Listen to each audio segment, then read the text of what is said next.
Good morning, everyone. We're continuing with our course on karma, reincarnation, and the chakras. And we're talking about what does it mean to expand your consciousness according to this wonderful 4-part template that I've been talking about now for several days. So let's start with the prayer. Heavenly Father, Divine Mother, friend, beloved God, Jesus Christ, Babaji Krishna, Lahiri Mahashaya, Swami Sri Yukteswar, beloved Master Paramahansa Yogananda, saints of all religions, dear friend and guide Swami Kriyananda, humbly we bow to you all. Help us to feel your living presence in all that we do, that our lives may reflect the highest ideals to which we aspire. We are your children. Guide us and bless us. Om Peace. Amen.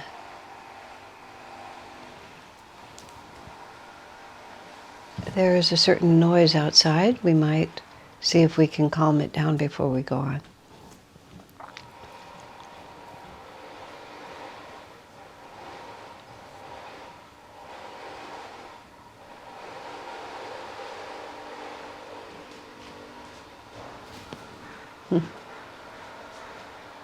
Is it within our control?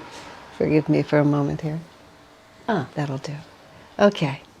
So, I introduced this 4-part system of consciousness expansion when I was talking about, and the image I used was the ancient foundation of what gradually became the Indian caste system.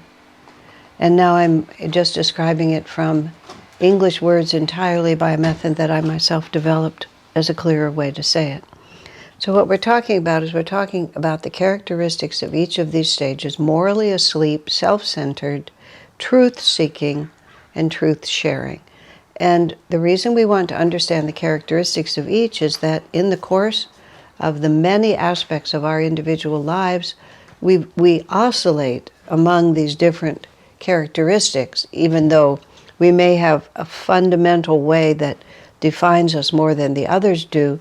Different parts of our lives manifest in different ways. We also may have co-workers, relatives, children, and if we can understand what the essential vibration of a person is and what moves them, what their essential responses are, then we can work much more effectively with them. I'll give as an example here. A friend of mine had 3 children, and two daughters, and the youngest child was a boy. And when he was about maybe 3 or 4 years old, they lived in our community at Ananda village, and Swami Kriyananda wanted to take a family portrait. It was a very attractive family. He wanted to take a family portrait. But when it came time to have the portrait taken, the little boy crawled under the bed and simply wouldn't come out. And his mother kept trying to encourage him in terms of high ideals. We've promised Swamiji that we would be here. This is a family picture.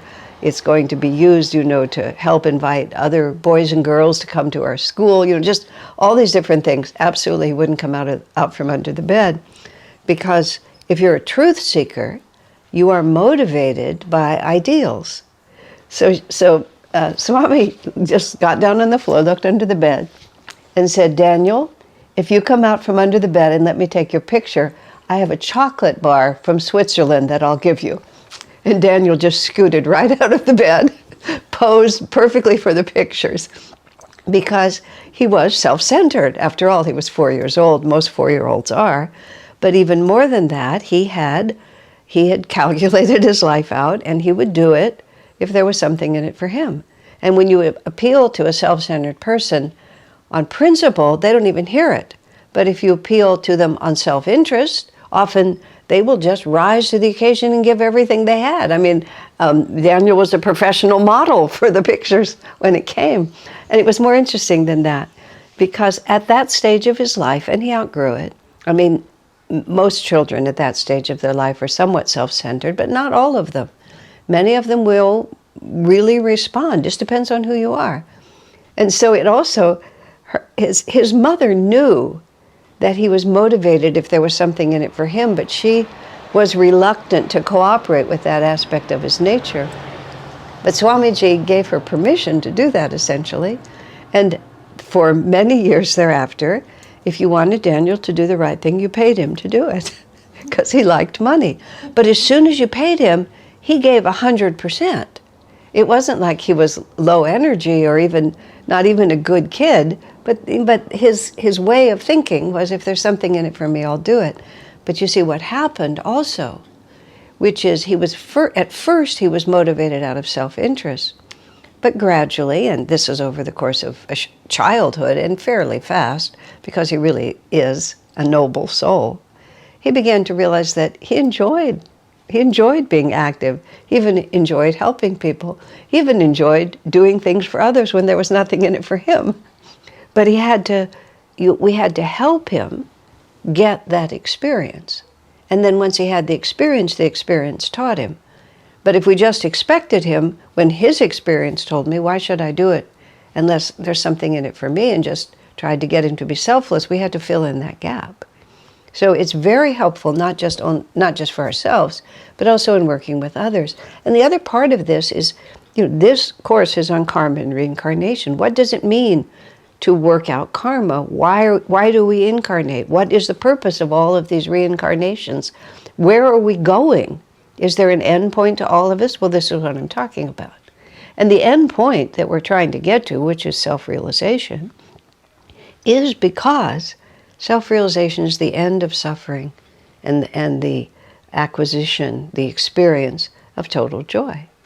And all of these other ways of doing things, yesterday I talked about morally asleep, only acting out of fear of punishment, coping with suffering by becoming unconscious, drugs, alcohol, television, sleep, overeating. But none of those things, they're all very, very temporary fixes, especially substance abuse. You take all those substances, it eases the suffering. As soon as it wears out, you feel even worse. So the simple problem with it, it's very simple. It doesn't work. And that is the way we're made. And we can rebel against the way we're made as long and as intensely and as furiously, as intelligently as we want to. But reality always wins. And this is what the process of reincarnation is that we generate these experiences. We develop karma. We have a center point in the vritti, in the whirlpool, that says, this is what will make me happy. We build all this energy around it. Eventually, over many lifetimes, we get to have the experience we're trying to have. That's how reincarnation works. If you really want it, you just keep trying, and eventually you get it. And then you find out whether or not it really is the end of suffering and the advent of happiness. And karma, as I've said several times, but it's important to keep it clear, is an unlearned lesson about how you ease suffering and how you achieve happiness. Karma is just an unlearned lesson. For the morally asleep person, the unlearned lesson is, if I'm in pain, I'll just dull my consciousness and then I'll feel better. I'll lower my awareness and then I'll feel better. I mean, all of us do it, It's just like, I'm going to try this one more time. I'm going to stay up till 4 a.m. just watching some Netflix series or something like that, because I don't want to be here. I don't want to be in my consciousness, so I'm going to exit it for a while. But it doesn't help. I mean, yes, we cope. We need to be practical in our idealism. Swamiji would watch a movie, Swamiji would read a novel. He would just, take a break. You take a break, but it's not like you can never do it, but you know what you're doing. I'm just going to relax downward a little bit and just recover, and then I'll come back into the fray. So I talked about morally asleep. Now the second is self-centered, which in the traditional wording of the caste system is Vaishya. And Vaishya means merchant. And because it's the archetype, by no means are all merchants Vaishyas, but that is the archetype, because a merchant provides a service, but he doesn't give his goods away. He buys them at a price, he sells them at a price, he gets his profit, he buys more merchandise. But it's always an exchange of energy. The merchant awareness, he can't just buy things and give them away, buy things and give them away, because there's no way to perpetuate his story at that point. A Vaishya can be extremely energetic and extremely creative, but it's always in an exchange of energy. It's fair. The morally asleep person tries not to put out energy. It's just like everything is like the duller and the more downward we can be. But the Vaishya is perfectly willing to put out energy as long as there's a profit. It doesn't even have to be a huge profit. You can be a noble Vaishya, but nonetheless. So the three characteristics that sort of describe what the Vaishya, the self-centered, you might want to say even self-concerned. One, compared to the morally asleep person, the self-centered person is willing to put out more energy, has more creativity, and has awareness. But whatever talent the self-centered person possesses, uses it for personal gain in some way. The idea of, going out on some, joining some charity organization and living in some impoverished village somewhere so you can teach them how to farm, that would not be attractive to the self-centered person, because all that talent would just go to help others. There would be no personal gain in it. Or such a person would do that kind of work, but they would do it with a Vaishya consciousness, which is, this is going to look good on my resume. Everybody's going to think I'm a really wonderful person. I intend to go into politics, and this is going to be a nice thing to have behind me. So we can sometimes even behave in ways that appear to be more generous than they are, but the inner motivation is still, what am I going to get from this? The second characteristic of the three to describe this, and it's not that these are the only, but this is just for the purposes of succinct. You're very busy doing things, earning money or whatever it might be, but the focus is still on the material world. We're not thinking about how to advance spiritually necessarily. We might go to church.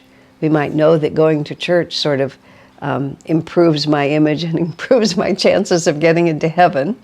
And so even our approach to spiritual life will be based on a Vaishya way of thinking, a merchant way of thinking. And this is a very important point for those of us who are consciously determined to grow spiritually, that we have to watch whether our very effort to grow closer to God is still being carried out with the Vaishya consciousness. And what that means is, I go to church, I attend Mass, I give a certain amount of money to the church, and in return, this is what I expect from God. My children will thrive, my health will be good, my business will not, something will be fine. And that consciousness can creep in very subtle ways to everything that we do. We might even be very active in our work. We may be very dedicated to the success of the company we work for. But underneath it, there's still this expectation that this is actually an exchange. And even if it hasn't been explicitly contracted out, that we still think, if I follow these rules, if I do these things, this will be the result. And really think about that. Now see, in the Bhagavad Gita, it talks about nishkam karma. Nishkam karma means action without desire for the fruits of action. Now the Bhagavad Gita is a very challenging scripture, and it's been, a vivid part of spiritual reality for millennia, because it is. It's the truth.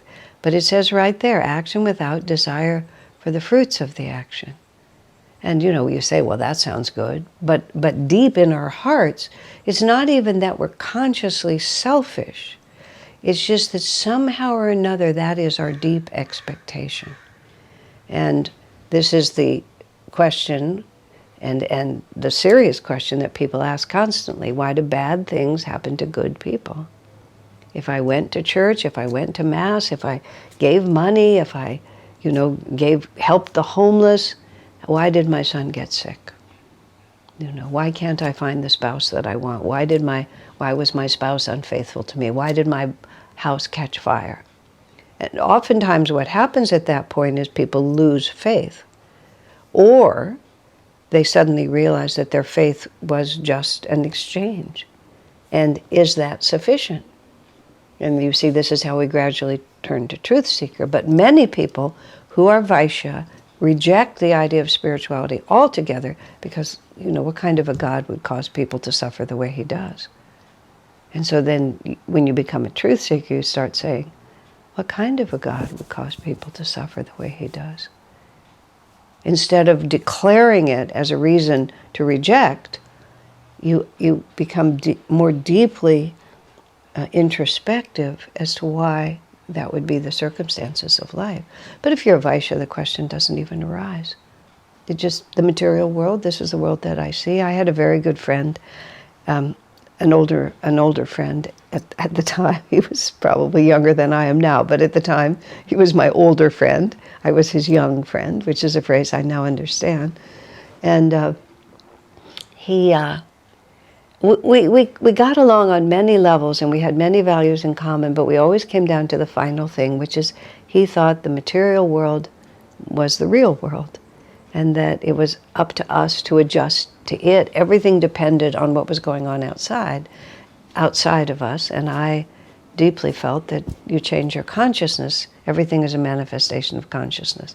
And we just stopped at that point because he was a Vaishya. He was a Vaishya through and through. He was a very nice Vaishya, but that's what he was. He was literally in business. He made his money in business, and that's how he did it, as a merchant, literally. And he would buy and sell, and that was, and he would buy and sell sort of almost anything that he could buy and sell. Not that he wasn't a drug dealer, and he didn't deal in illicit goods or nefarious things, but nonetheless his thought form was just, I'll buy and sell. That's what I'll do. And he had multiple businesses, and I'm sure you know people like that who just think if it's profitable, that's what they'll do. So I was remembering a very vivid example of this when there was, many decades ago, there was a terrible accident when an airplane carrying, I think it was the soccer team from Uruguay, if I'm not mistaken, or a soccer team from Uruguay, and they were traveling in that part of the country, and the plane crashed in the Andes, I think in winter. And everyone was assumed dead, but as it turned out, a small group of the people on that plane did not die in the crash, and actually eventually were rescued long after everyone thought that they were dead. And the captain of the team, they were almost all Catholics, or they were all Catholics just because of the context where they came. They were all friends, they knew each other, they went to the same churches and so on. And the captain of the team was a very pious Catholic. And his idea of religion was, he would never have said these words, but it was Vaishya. I'm good and God blesses me. I do all these things and God blesses me. So in the first days of the crash, when the ones who weren't even injured or were barely injured were up in the high mountains in the snow, and the radio still worked, and they were able to listen to the news about the rescue operation. And of course, a rescue operation was on its way, and they were all going to be rescued. It was going to be an adventure that was soon going to end. Tragic still, because so many people had died. But then the news came over the radio that the search had been abandoned and everyone was presumed dead.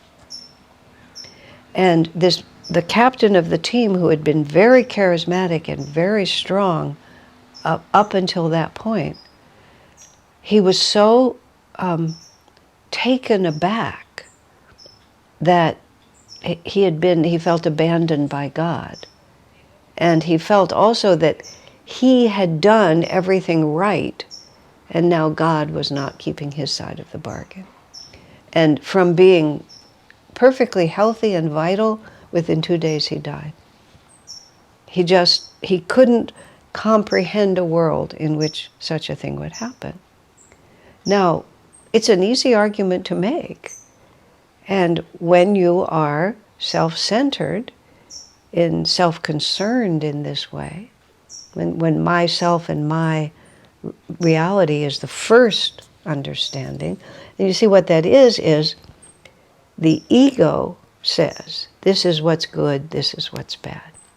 And since I think of myself as my ego, then I think this is good and I think this is bad. And the thought hasn't occurred yet to seek something deeper than that. So let me finish and I'll go on with this. The third idea is that one is not concerned with self-improvement or the meaning of life. It doesn't mean that you're not a good person, but your primary concern is not the meaning of what you're doing. One's primary concern is just that you do it well.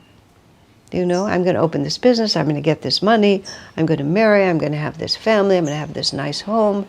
You have an outwardly defined picture of what life should be like, and I'm going to do these certain things, and it's going to come to me. So the question then becomes is, how is that working for you? You know, are you actually able to keep the world as you want it? So the basic attitude that in the traditional system, the Vaishya level as the merchant serves society not through physical labor but through mental cleverness. You know, the shrewd businessman, you can kind of see it, you know, making the deal, being perfectly willing to do it, or the businessman who sees the opportunity and rushes in with lots of creative energy and really makes it happen. He's not like the laborer who's just picking up the shovel and, you know, moving the earth. His energy is mental. So this is where we're advancing. You know, to just use our physical bodies and only think in terms of just the dullest kind of work, where we just are told what to do and we do it. In the Shudra level, this is where you meet people who just were told what to do and do it. And then someone who's on the Vaishya level, at least on the mental level, well, didn't you see that that was not working anymore? Well, I don't know, this is just what I was told to do. I was told to move this from here to there, so I just moved it from here to there. And you didn't notice that it was raining, or there was a mud hole over there, you know, or they hadn't come to pick it up. No, I was just told to move it from here to there. And then we wake up. So if you're thinking about how do we expand our consciousness, you see, it's not that mysterious. It's like you can use your physical body well, and then you can also start using your mind. And it's obvious that once you start using your mind, you get bigger because you see possibilities and you can create something that isn't already there. Now, people can be in so-called mental jobs, but still be completely morally asleep, just asleep in those jobs. They'll still just, what are the rules and how do I follow them? And then even if they're not working as laborers, their mindset is still Shudra, which is you tell me what to do and I'll do it. It's not my job to be creative. It's not my job to look out for situations you didn't think about. If this is what you told me to do, this is the classic terrible bureaucrat, which is here are the rules and this is it, and you don't match, that's the end of it. And they're not thinking in terms of how can I serve, how can I help, how can I fulfill a higher destiny.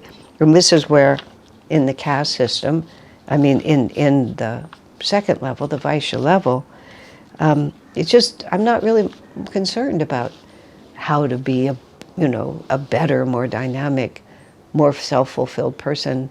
I'm just a more expanded person. I'm just going to make it work for me. And when I was younger, because I was born with this avid desire to know truth, it was just so confusing to me until I gained more maturity. I just couldn't understand how people could just not be thinking about the deeper meaning of things. When I was about 19, maybe 20, I was working in an office, and there was another secretary in the office, and she was getting married. And to me, a marriage is a very personal thing. A wedding for a marriage would be a very personal thing. This is like this is unique to my life. This woman was doing her whole wedding, and as far as I could see, her whole relationship with her fiancé from reading magazines. It was like, this is how you do this, and this is how you do this, and this is how you do that, and all the little things that were dictated were all put there, and it was so bewildering to me how she could just do it from the outside in instead of from the inside out. And it doesn't mean that you have to do something that's never been done before, and it wasn't even the choices she was making, because, you know, wedding traditions are perfectly fine. It was the fact that she took it from the outside. She took it from the outside in instead of from the inside out. But see, that's the Vaishya level, because I'm not introspecting. I'm not thinking about my unique destiny. I'm just thinking, well, it's time to get married, so how do we do this? And so you look at the magazines, you figure out. I didn't keep in touch with her because we had nothing in common, as you could imagine. But I suspect she did her divorce from the magazine too. It just seemed likely. Because the problem with this way of doing things, there you have it again, it don't work. Because ultimately, and this is where the basic attitude here of the self-centered person is that they're looking out for themselves. Now they might expand the sense of me to include wife and children, but whatever it is, it's a very clearly defined, this is me, and this is what we protect. Yogananda called it us four, no more. That was how he talked about the contractive householder attitude. That I'm looking out for my personal unit, the world be damned, it's just not my issue. And the motivation is personal gain. And here's one of the very key things. The response to suffering is to avoid pain by controlling my environment. Controlling the world outside of me, because that's the reality that moves me, is the world outside of me. And this is, I will have to continue this for the next session, but this is the key to the Vaishya consciousness, and this is where the Vaishya consciousness, sooner or later, reveals itself to be inadequate, because my happiness depends on the world around me being a certain way. So I need a lot of money, I need the right position, I need influence, and just all these things. And I get all my outer things in line, and then my world is in charge. And then my son becomes a drug addict, or my wife is killed in an automobile accident, or I develop MS, or my factory burns down, or there's a revolution in my country and everything is taken from me. There's a cyclone, or just, you know, it moves. The one certainty that we have in life is that the world around us is going to constantly shift. And if our happiness is dependent upon our being able to control it, you know, if we have enough willpower and we put out enough energy, we have enough creativity, we can certainly influence it up to a certain point. And even, see, this is where it gets really interesting, is that we can even command God to do what we want. And of course, we can't do that. And you see, this becomes an unlearned lesson. So then we have the karma, where we have to find the limit of the Vaishya way of living. And it is our good karma that sooner or later that will come, and we will have that opportunity to raise our consciousness beyond where we are at the present. So I will say more about that in our next session. Until then, God bless you.